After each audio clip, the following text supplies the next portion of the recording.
மாணவர்களே, நாம் இன்று நீதிமன்றத்தின் வகைகளையும் அவற்றின் பணிகளையும் பற்றி தெளிவாக நாம் இந்த வகுப்பில் பார்ப்போம். நம் நாட்டில் பல்வகை நீதிமன்றங்கள் காணப்படுகின்றன. அவை மாவட்ட நீதிமன்றங்கள், அமர்வு நீதிமன்றங்கள், பஞ்சாயத்து நீதிமன்றங்கள், வருவாய் நீதிமன்றங்கள், லோக் அதாலத் என்று அழைக்கப்படும் மக்கள் நீதிமன்றங்கள், விரைவு நீதிமன்றங்கள், தொலைதூர சட்ட முன்னெடுப்பு மற்றும் குடும்ப நீதிமன்றங்கள், நீதிமன்றங்கள் என பல்வேறு நீதிமன்றங்கள் காணப்படுகின்றன. இதில் முதலாவது மாவட்ட நீதிமன்றங்களை பார்ப்போம்.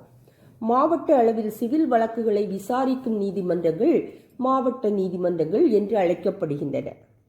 அமர்வு நீதிமன்றங்கள் என்று சொல்லும் பொழுது குற்றவியல் வழக்குகளை விசாரிக்கும் நீதிமன்றங்கள் அமர்வு நீதிமன்றங்கள் என்று அழைக்கப்படுகின்றன. பஞ்சாயத்து நீதிமன்றங்கள் என்று சொல்லும் பொழுது கிராம அளவில் உரிமையியல் மற்றும் குற்றவியல் வழக்குகளை பஞ்சாயத்து நீதிமன்றங்கள் கையாளுகின்றன. அடுத்ததான வருவாய் நீதிமன்றங்கள். இதில் வருவாய் நீதிமன்றங்கள் நில ஆவணங்கள் தொடர்பான வழக்குகளை விசாரிக்கின்றன. இது நில வருவாயை நிர்ணயம் செய்து நில உரிமையாளர்களிடமிருந்து அதனை வசூலிக்கிறது. அடுத்ததான லோக் அதாலத், அதாவது மக்கள் நீதிமன்றங்கள்.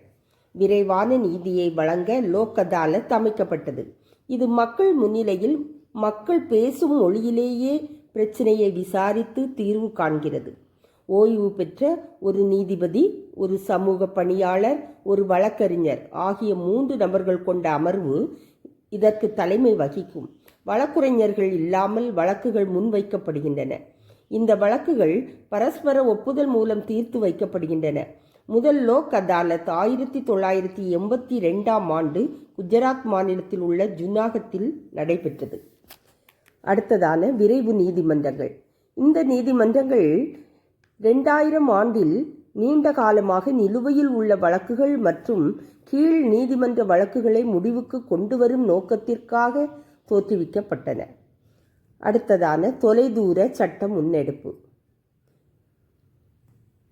கிராமப்புற மக்களுக்காக சட்ட உதவி மற்றும் சேவைகள் வழங்குவதற்காக சட்டம் மற்றும் நீதி அமைச்சகம், மின்னணு மற்றும் தகவல் தொழில்நுட்ப அமைச்சகத்தின் கூட்டு முயற்சியுடன் இது தொடங்கப்பட்டது. தொழில்நுட்ப இயங்குதளமாக தொலைதூர சட்ட இணைய வழியின் பொதுவான சேவை மையத்தில் CSE காணொலி கலந்துரையாடல் மூலம் வழக்குரைஞர்களிடமிருந்து மக்கள் சட்ட ஆலோசனைகளை பெறலாம். குடும்ப நீதிமன்றங்கள். குடும்பம் தொடர்பான சட்ட விவகாரங்களை குடும்ப நீதிமன்றம் கையாளுகிறது. இவைகள் உரிமையியல் நீதிமன்றங்கள் ஆகும். குழந்தையின் பாதுகாப்பு, விவாகரத்து போன்ற மனமுறிவு பிரச்சனைகள், தத்தெடுப்பு, சிறார் பிரச்சனைகள் ஆகிய குடும்பம் தொடர்பான பல்வேறு உரிமைகள் கோரிக்கைகளுக்காக இந்த நீதிமன்றங்கள் பயன்படுகின்றன. அடுத்தது நடமாடும் நீதிமன்றங்கள், மொபைல் கோர்ட். நடமாடும் நீதிமன்றங்கள் கிராமப்புற மக்களுக்கு இடர்களை தீர்க்கும். இது கிராமப்புற மக்களிடையே நீதி அமைப்பு பற்றி அதிக விழிப்புணர்வை உருவாக்கி அவர்களது செலவை குறைத்து அவர்களின் வாழிடங்களிலேயே நீதியை வழங்க வழி செய்கிறது. அடுத்ததான நீதிமன்றங்கள், கோர்ட்ஸ். நீதிமன்றங்கள் திட்டம் 2005ஆம் ஆண்டு தொடங்கப்பட்டது. இத்திட்டத்தின்படி அனைத்து நீதிமன்றங்களும் கணினி மயமாக்கப்படும். நீதித்துறை சேவை மையம் நீதிமன்றத்தின் ஒரு பகுதியாகும். பொதுமக்கள் மற்றும் வழக்குரைஞர்கள் நேரடியாக வழக்கு நிலை மற்றும் அடுத்த விசாரணை நடைபெறும் தேதிகளை கட்டணமின்றி கேட்டறியலாம். நீதித்துறையின் பங்கு என்ன? அதன் செயல்களை 3ஆக பிரிக்கலாம். தகராறுகளை தீர்வு செய்தல், நீதிமன்ற மறு ஆய்வு அதிகாரம், சட்டத்தை நிலைநிறுத்துதல் மற்றும் அடிப்படை உரிமைகளை செயல்படுத்துதல் என்று பிரித்து கொள்ளலாம். இவற்றில் தகராறுகளை தீர்வு செய்தல் என்று பார்க்கும் பொழுது இங்கு பிரச்சனைகள் சில தீர்த்து வைக்கப்படுகிறது. எவை என்றால் குடிமக்கள் மற்றும் அரசாங்கம், 2 மாநில அரசாங்கங்கள், மத்திய மாநில அரசாங்கங்கள் இவற்றின் பிரச்சனைகள் இங்கு தீர்வு காணப்படுகிறது. அடுத்ததாக நீதிமன்ற மறு ஆய்வு அதிகாரத்தில் நாடாளுமன்றத்தால் இயற்றப்பட்ட சட்டம் அரசியலமைப்பு சட்டத்தின் அடிப்படை அமைப்பினை மீறுகிறது என நீதித்துறை நம்பும் பட்சத்தில் அச்சட்டத்தினை அரசியலமைப்பு சட்டத்திற்கு முரணானது என அறிவிக்கும் அதிகாரம் நீதித்துறைக்கு உள்ளது. சட்டத்தை நிலைநிறுத்துதல் மற்றும் அடிப்படை உரிமைகளை செயல்படுத்துதல் என்ற தலைப்பை பார்த்தோம் என்றால், ஒவ்வொரு இந்திய குடிமகனும் தனக்கு அடிப்படை உரிமைகள் மறுக்கப்பட்டதாக நம்பும் பட்சத்தில் அவர் உச்ச நீதிமன்றத்தையோ அல்லது உயர் நீதிமன்றத்தையோ அணுகலாம். தேசிய சட்ட சேவைகள் அதிகாரம் NALSA இது 1987ஆம் ஆண்டு சட்ட சேவைகள் அதிகார சட்டத்தின் கீழ் அமைக்கப்பட்டுள்ளது. இது சமுதாயத்தின் நலிந்த பிரிவினருக்கு இலவச சட்ட உதவிகள் வழங்குவதோடு பிரச்சினைகளுக்கு இணக்கமான தீர்வு காண லோக் அதாலத்தை ஏற்பாடு செய்கிறது. இந்திய உச்ச நீதிமன்றத்தை பற்றி பார்ப்போம். இது இந்தியாவின் மிக உயர்ந்த நீதிமன்றம் ஆகும். இது புதுடெல்லியில் அமைந்துள்ளது. இந்திய அரசியலமைப்பின்படி உச்ச நீதிமன்றம் அரசியலமைப்பு சட்டத்தின் பாதுகாவலராகவும் இறுதி மேல்முறையீட்டு நீதிமன்றமாகவும் உள்ளது. உச்ச நீதிமன்றத்தின் அதிகார வரம்பு என்ன? முதன்மை அதிகார வரம்பு, மேல்முறையீட்டு அதிகார வரம்பு, ஆலோசனை அதிகார வரம்பு, நீதி பேராணை அதிகார வரம்பு, ஆவண நீதிமன்றம், சிறப்பு அதிகாரங்கள் என்று அதிகாரங்கள் பிரிக்கப்பட்டுள்ளன. இதில் முதன்மை அதிகார வரம்பை பற்றி பார்ப்போம். உச்ச நீதிமன்றத்தில் மட்டுமே முதன்முறையாக தொடுக்கப்படும் வழக்குகளை விசாரிக்கும் அதிகாரம் பெற்றுள்ளது. இது மத்திய அரசிற்கும் ஒரு மாநிலம் அல்லது அதற்கு மேற்பட்ட மாநிலங்களுக்கு இடையிலான பிரச்சினைகள், 2 அல்லது அதற்கு மேற்பட்ட மாநிலங்களுக்கு இடையிலான பிரச்சினைகள் ஆகியன முதன்மை அதிகார வரம்புக்குள் அடங்கும். அடுத்ததான மேல்முறையீட்டு அதிகார வரம்பு.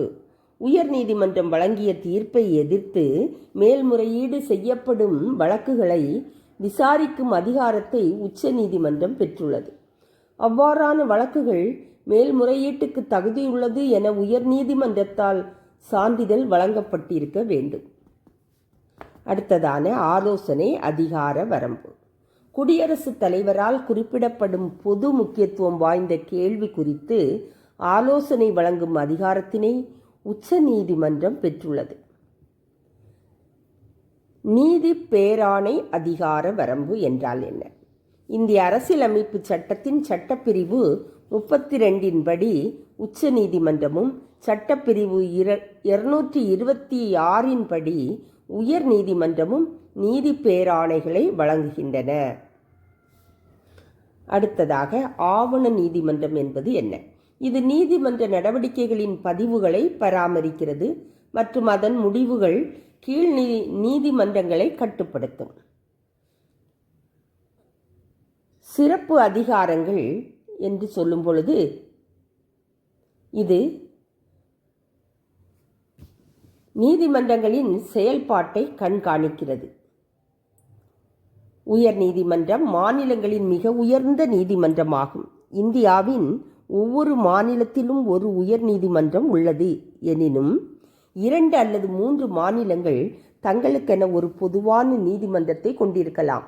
எடுத்துக்காட்டாக பஞ்சாப், ஹரியானா மற்றும் சண்டிகர் ஆகியவை ஒரு பொதுவான நீதிமன்றத்தை கொண்டுள்ளன. உயர் நீதிமன்றம் தனக்கென முதன்மை அதிகார வரம்பு, மேல்முறையீட்டு அதிகார வரம்பு, நீதி பேராணை வழங்கும் அதிகார வரம்பு ஆகிய அதிகார வரம்புகளை பெற்றுள்ளது.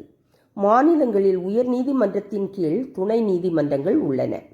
நீதித்துறையின் சுதந்திரமான மற்றும் நடுநிலைமை செயல்பாட்டை பற்றி பார்ப்போம்.